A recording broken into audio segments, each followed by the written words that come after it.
नमस्कार, आप देख रहे हैं कमल राष्ट्रीय और मैं हूं आपके साथ में शोभित पाठक। तो रुक करते हैं महत्वपूर्ण सुर्खियों पर। श्रीलंका में फिर भड़की हिंसा, प्रदर्शन के बाद आवास छोड़कर भागे राष्ट्रपति राजपक्षे। क्वाड नेताओं ने शिंजो आबे के निधन पर जताया शोक। ऑस्ट्रेलिया, भारत और संयुक्त राज्य अमेरिका के नेता पूर्व जापानी प्रधानमंत्री शिंजो आबे की दुखद हत्या से स्तब्ध। मध्य प्रदेश में सीएम और पूर्व सीएम में ट्विटर वार, कमलनाथ से बोले शिवराज सिंह चौहान, जनता से करते हैं अपील लेकिन खुद नहीं डालते वोट। मध्य प्रदेश के अधिकारियों को पूर्व मुख्यमंत्री की धमकी, कहा 15 महीने बाद दूंगा आपका हिसाब।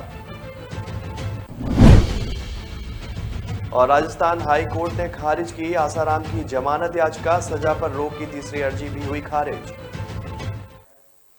श्रीलंका में आर्थिक संकट काफी गहरा गया है और इस बीच महंगाई से परेशान लोग जोरदार प्रदर्शन कर रहे हैं। प्रदर्शनकारियों ने राष्ट्रपति भवन को घेर लिया है और जानकारी के मुताबिक राष्ट्रपति गोटबाया राजपक्षे आवास छोड़कर भाग गए।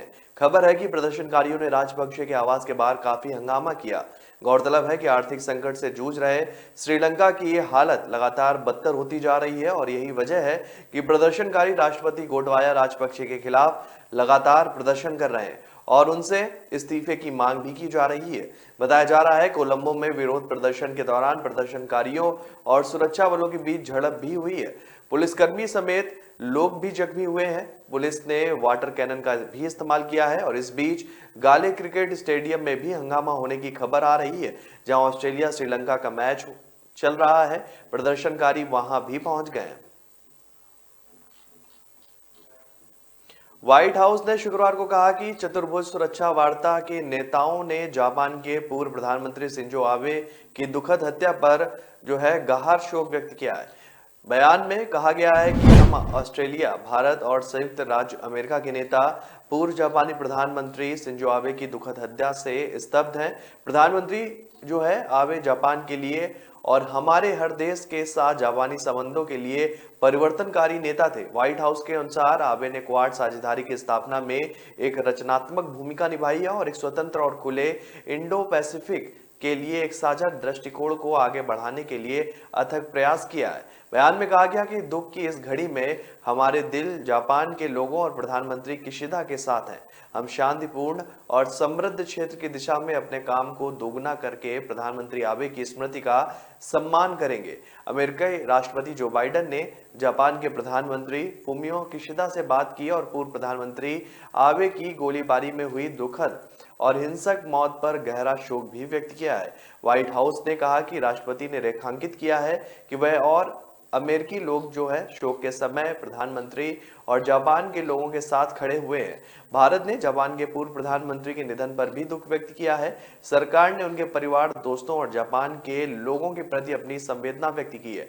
विदेश मंत्रालय के प्रवक्ता अरिंदम बागची ने एक बयान में कहा है कि आबे एक दूरदर्शी नेता और राजनेता थे जिन्होंने मानवता की भलाई के लिए अथक प्रयास किया है। उन्होंने दुनिया भर के लोगों के दिलों और दिमागों पर एक अमिट छाप भी छोड़ी है। प्रधानमंत्री मोदी अपने प्रिय मित्र दिवंगत पूर्व जापानी प्रधानमंत्री आबे को भावभीनी श्रद्धांजलि अर्पित उन्होंने की है। प्रधानमंत्री मोदी ने एक ब्लॉग भी लिखा है कि माय फ्रेंड आबे शन।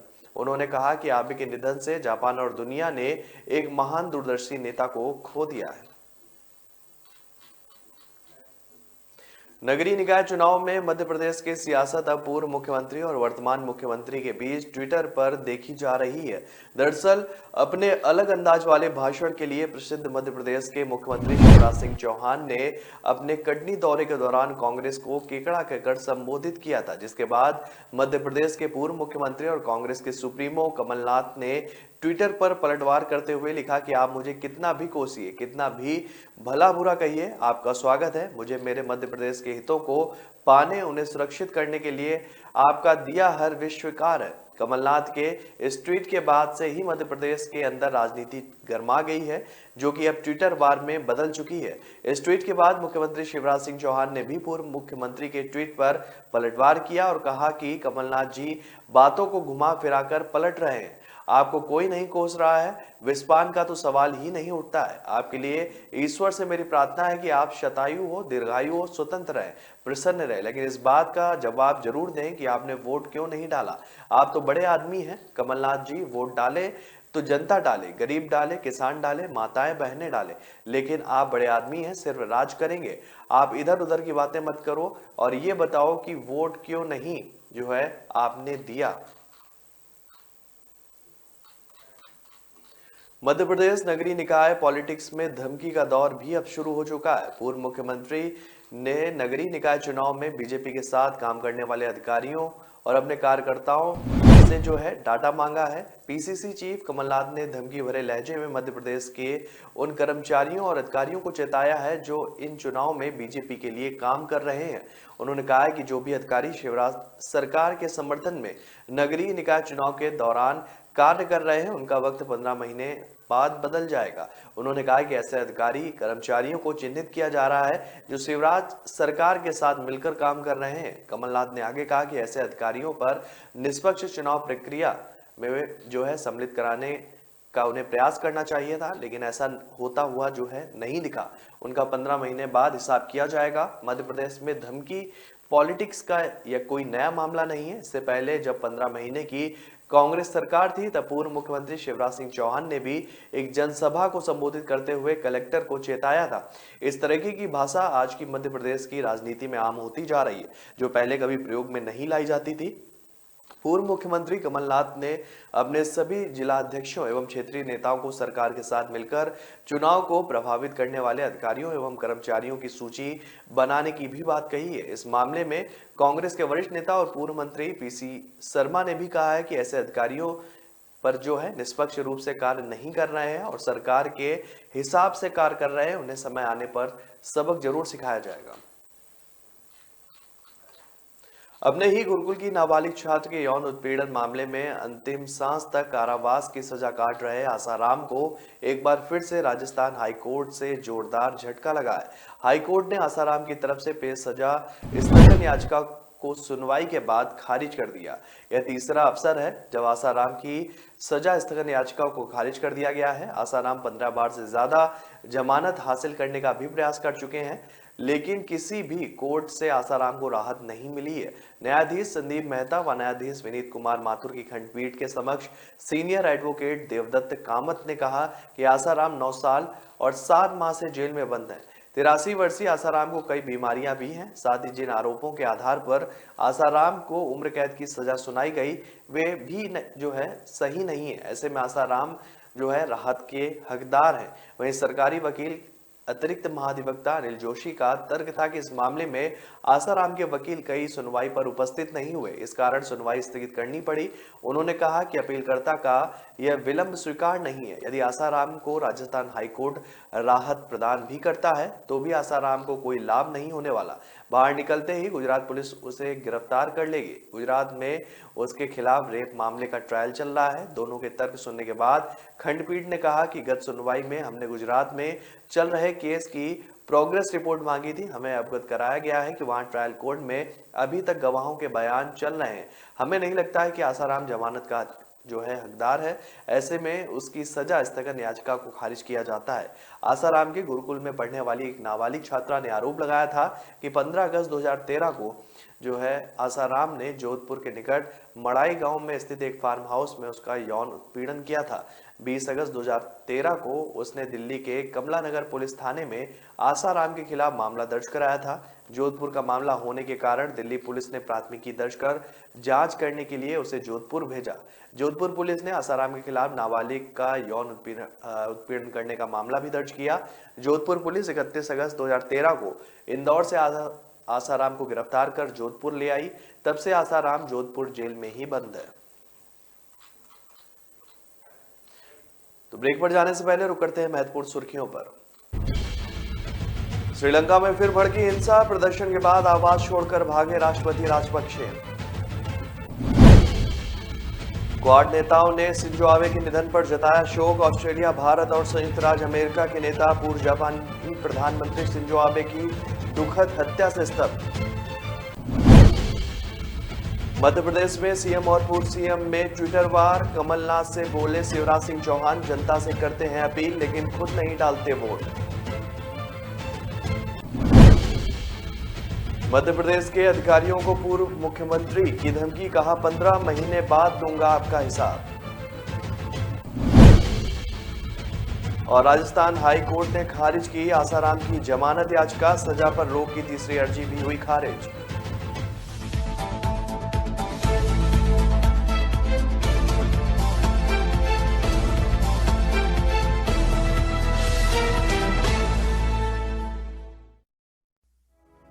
लोग मुझे कभी बहुत अच्छा समझते हैं, कभी बहुत बुरा।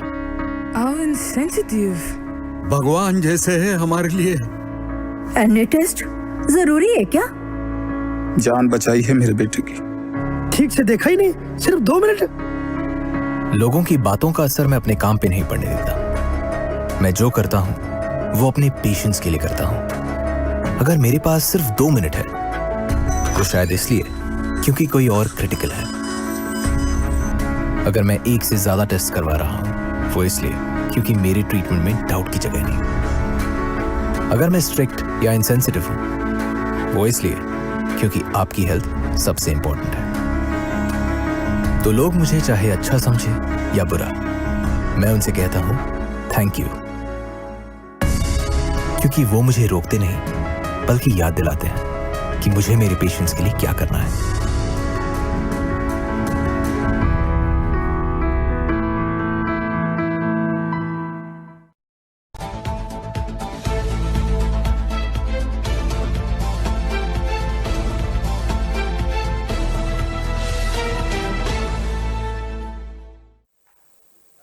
ब्रेक के बाद फिर स्वागत है आपका। रुक करते हैं आगे की खबरों पर। दुनिया भर में कोरोना से जंग अभी तक जारी है और इस बीच भारत में कोरोना के मामलों में तेजी से चिंता लोगों की बढ़ा दी है। देश में एक बार फिर से कोरोना संक्रमण के मामलों में इजाफा देखा गया है। आज फिर से 18,000 से ज्यादा केस सामने आए। पिछले 24 घंटे में कोरोना वायरस से संक्रमण के 18,840 नए मामले सामने आए हैं। ये मामले शुक्रवार की तुलना में कुछ अधिक है। 24 घंटे में कोरोना संक्रमित 43 मरीजों की जान चली गई है। देश में कोविड-19 एक्टिव केस की संख्या बढ़कर अब 1,25,028 पर पहुंच गई है।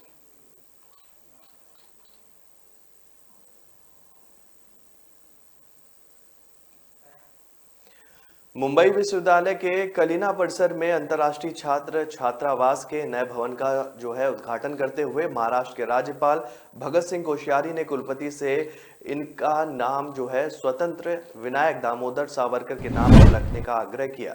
राज्यपाल ने आशा व्यक्त की है कि विश्वविद्यालय के लिए जल्द ही एक अंतर्राष्ट्रीय खेल परिसर भी स्वीकृत किया जाएगा। राज्यपाल कोश्यारी, जो राज्य में सरकारी विश्वविद्यालयों के कुलाधिपति भी हैं, ने नए परीक्षा भवन, ज्ञान संसाधन केंद्र या पुस्तकालय और एक नए लड़कियों के छात्रावास का भी उद्घाटन उन्होंने किया।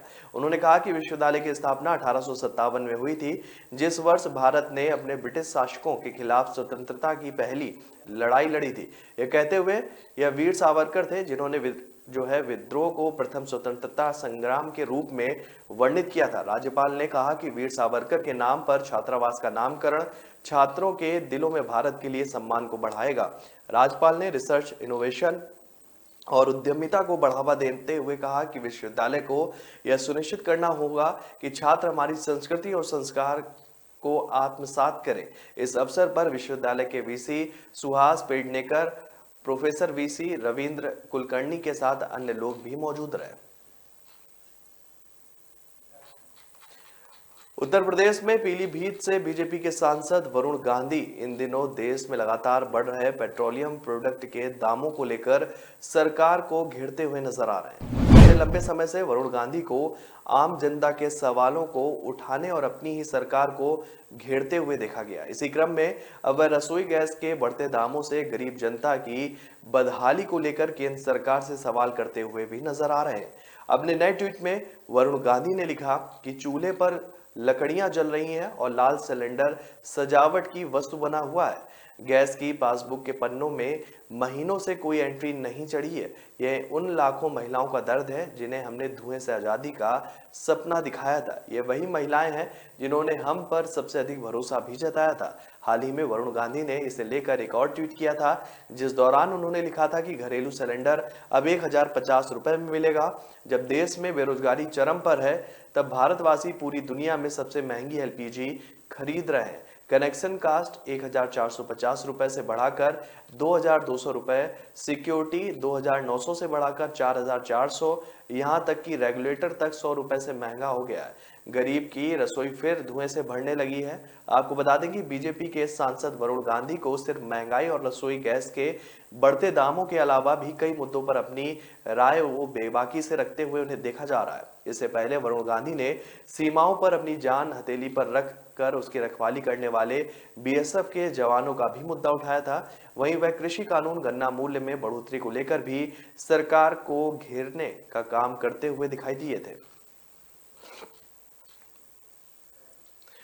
दिल्ली महिला आयोग की अध्यक्षता स्वामी मालीवाल ने 16 साल की लड़की पर हमले के मामले में संज्ञान लेते हुए दिल्ली पुलिस को नोटिस जारी कर मामले में की गई कार्रवाई की रिपोर्ट भी मांगी है। नोटिस में आयोग की अध्यक्षता ने दर्ज एफआईआर और की गई गिरफ्तारी का ब्यौरा भी मांगा है। वहीं आयोग ने लड़की द्वारा पहले की गई शिकायत पर भी की गई कार्रवाई का ब्यौरा मांगा है। इसके अलावा आयोग ने पहले की शिकायत पर समझौता करने के संबंध में मां द्वारा लगाए गए आरोपों पर की गई किसी भी जांच की जानकारी मांगी है। दिल्ली महिला आयोग की अध्यक्षा स्वाति मालीवाल ने कहा कि हमारे सामने एक बहुत ही गंभीर मामला आया है। एक 16 वर्षीय लड़की पर एक लड़के ने चाकू से हमला किया, जो एक लंबे समय से लड़की का पीछा कर रहा था और उसे धमका रहा था।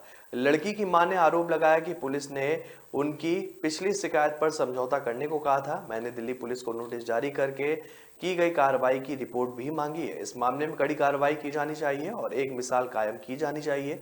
दरअसल आयोग को मां ने बताया कि वह एक अकेली मां है और उसकी एक 16 साल की बेटी है। एक लड़का उसकी बेटी के साथ कोचिंग सेंटर में पढ़ता था और उसे परेशान करता था। लड़का लगातार लड़की को अलग अलग मोबाइल नंबरों से कॉल करके धमकाता था। उन्होंने आरोप लगाया कि उन्होंने लड़के के खिलाफ स्थानीय पुलिस स्टेशन में शिकायत दर्ज कराई थी, मगर पुलिस ने उन्हें मामले में समझौता करने के लिए कहा। बाद में लड़के ने उनकी लड़की पर चाकू से हमला कर बेरहमी से कई बार किए।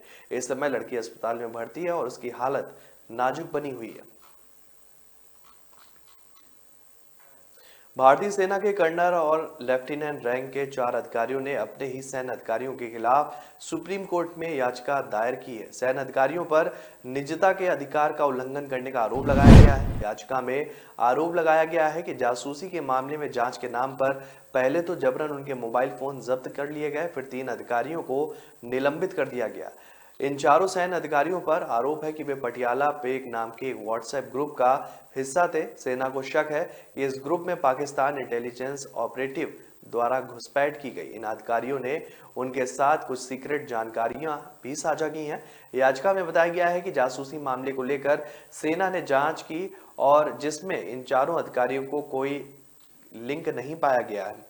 बावजूद इसके सेना की साइबर सुरक्षा नीति का उल्लंघन करने के आरोप में सेना इनमें से 3 सैन्य अधिकारियों को निलंबित कर दिया था और जिसके बाद चारों सैन्य अधिकारियों ने अपने खिलाफ इस पर कार्रवाई के खिलाफ सुप्रीम कोर्ट में याचिका दायर कर मामले की सुनवाई करने का भी अनुरोध किया है। इन अधिकारियों ने अपनी याचिका में कहा है कि क्या जीवन और आजादी का अधिकार नियमों का पालन किए बिना छीना जा सकता है और क्या उन्हें निजता का अधिकार उपलब्ध नहीं है। इन अधिकारियों ने अपने खिलाफ सेना के एक्शन को न्याय संगत नहीं मानते हुए उसके खिलाफ दलील दी और इस प्रकार की कार्रवाई से उनके मौलिक अधिकारों का हनन हुआ है। इस बात का भी जिक्र किया। इतना ही नहीं, सेना की कार्रवाई से उनके करियर में भी इसका बुरा असर पड़ा है, इस बात का भी जिक्र किया गया है। तो ब्रेक पर जाने से पहले रुक करते हैं महत्वपूर्ण सुर्खियों पर। श्रीलंका में फिर भड़की हिंसा, प्रदर्शन के बाद आवास छोड़कर भागे राष्ट्रपति राजपक्षे। क्वाड नेताओं ने शिंजो आबे के निधन पर जताया शोक। ऑस्ट्रेलिया, भारत और संयुक्त राज्य अमेरिका के नेता पूर्व जापानी प्रधानमंत्री शिंजो आबे की दुखद हत्या से स्तब्ध। मध्य प्रदेश में सीएम और पूर्व सीएम में ट्विटर वार, कमलनाथ से बोले शिवराज सिंह चौहान, जनता से करते हैं अपील लेकिन खुद नहीं डालते वोट। मध्य प्रदेश के अधिकारियों को पूर्व मुख्यमंत्री की धमकी, कहा 15 महीने बाद दूंगा आपका हिसाब। और राजस्थान हाई कोर्ट ने खारिज की आसाराम की जमानत याचिका, सजा पर रोक की तीसरी अर्जी भी हुई खारिज।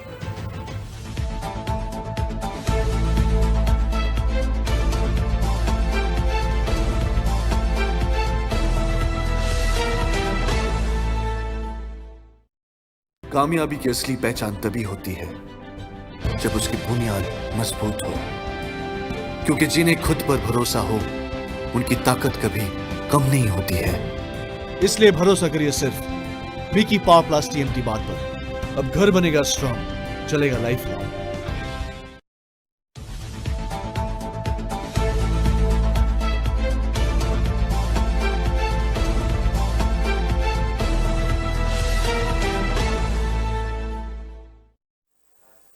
ब्रेक के बाद फिर स्वागत है आपका। रुक करते हैं आगे की खबरों पर।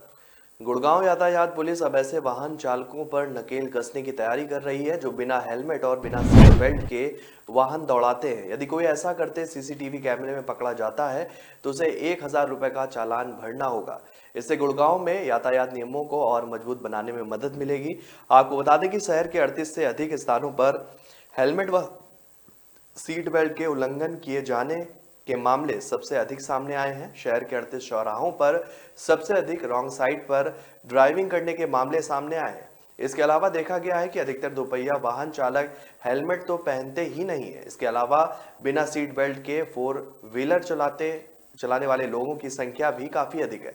अब ऐसे लोग 24 घंटे सीसीटीवी कैमरे की निगरानी में रहेंगे। शहर के लगभग 50 कैमरों को आर्टिफिशियल इंटेलिजेंस से लैस किया जाएगा ताकि ऐसे लोगों पर नकेल कसी जा सके। इन कैमरों से लाइव फीड की निगरानी ट्रैफिक पुलिस टीम, GMDA और integrated command and control centre के साथ साथ सुशांत लोक में उनके ट्रैफिक टावर की भी की जाएगी।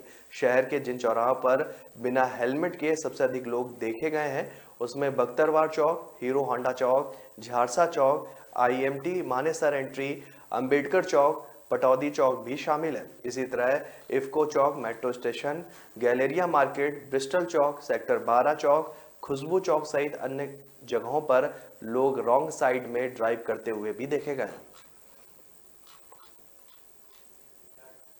मध्य प्रदेश के स्वास्थ्य विभाग ने पड़ोसी राज्यों में 5 साल से अधिक उम्र के बच्चों में गलघोटू के मामले सामने आने के बाद अलर्ट मोड में जो है पूरा विभाग आ गया है। जबलपुर जिले में स्वास्थ्य विभाग अगले 5 माह 10 और 16 वर्ष की उम्र के बच्चों को टिटनेस डिप्थीरिया के टीके लगाने जा रहा है। हालांकि स्वास्थ्य विभाग द्वारा 5 वर्ष तक के बच्चों को 12 गंभीर बीमारियों से बचाने के लिए टीकाकरण अभियान चलाता है और इसी की तरह 5 साल तक के बच्चों को डिप्थीरिया का निःशुल्क टीका भी लगाया जाता है। लेकिन जिन बच्चों को पूर्व में TD का टीका लग चुका है उन्हें अब एक बार फिर गंभीर बीमारी डिप्थीरिया से बचाव का टीका लगाने की तैयारी की जा रही है। आमतौर पर टीके लगने के बाद डिप्थीरिया होने के चांस ना के बराबर होते हैं, लेकिन कुछ पड़ोसी राज्यों में 10 वर्ष के अधिक उम्र के बच्चों में डिप्थीरिया से पीड़ित बच्चे वो मिले हैं, जिसके बाद मध्य प्रदेश में भी चिंता बढ़ गई है।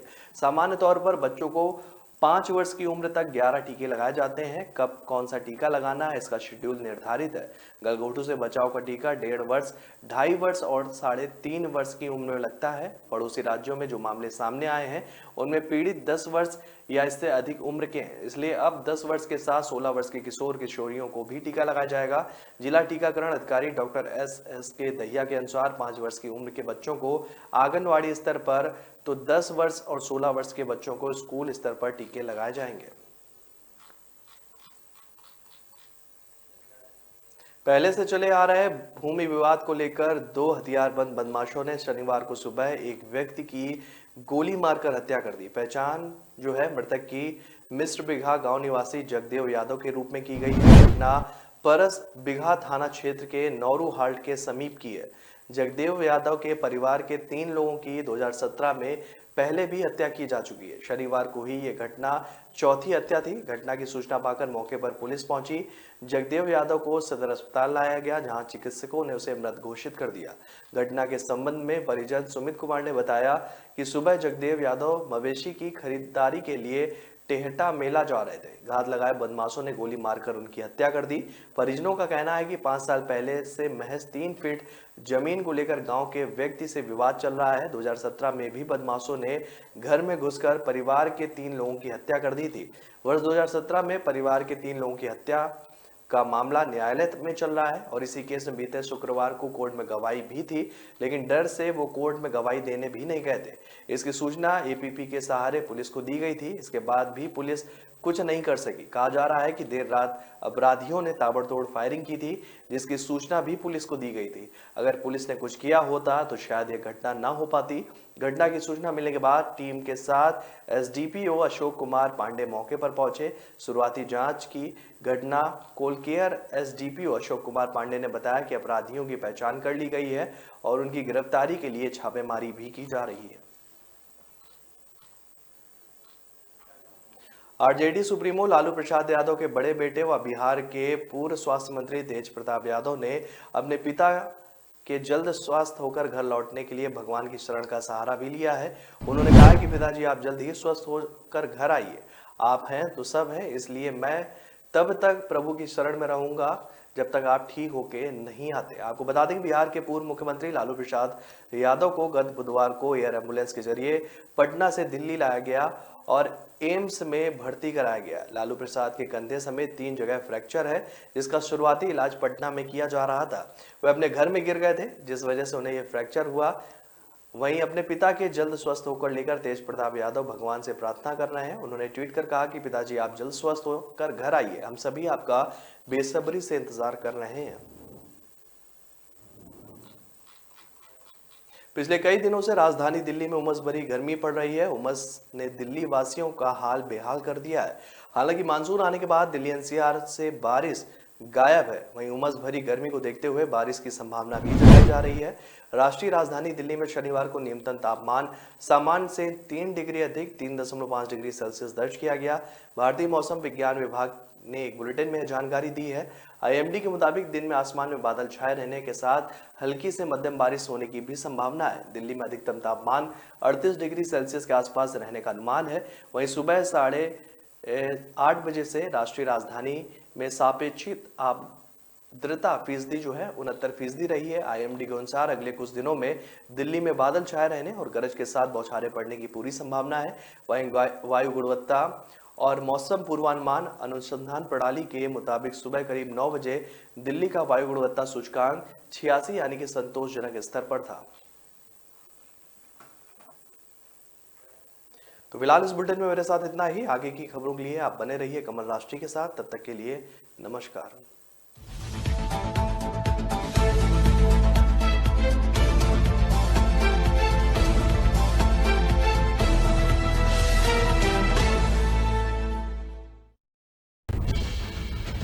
श्रीलंका में फिर भड़की हिंसा, प्रदर्शन के बाद आवास छोड़कर भागे राष्ट्रपति राजपक्षे। क्वाड नेताओं ने शिंजो आबे के निधन पर जताया शोक। ऑस्ट्रेलिया, भारत और संयुक्त राज्य अमेरिका के नेता पूर्व जापानी प्रधानमंत्री शिंजो आबे की दुखद हत्या से स्तब्ध। मध्य प्रदेश में सीएम और पूर्व सीएम में ट्विटर वार, कमलनाथ से बोले शिवराज सिंह चौहान जनता से करते हैं अपील लेकिन खुद नहीं डालते वोट। मध्य प्रदेश के अधिकारियों को पूर्व मुख्यमंत्री की धमकी, कहा 15 महीने बाद दूंगा आपका हिसाब। और राजस्थान हाई कोर्ट ने खारिज की आसाराम की जमानत याचिका, सजा पर रोक की तीसरी अर्जी भी हुई खारिज।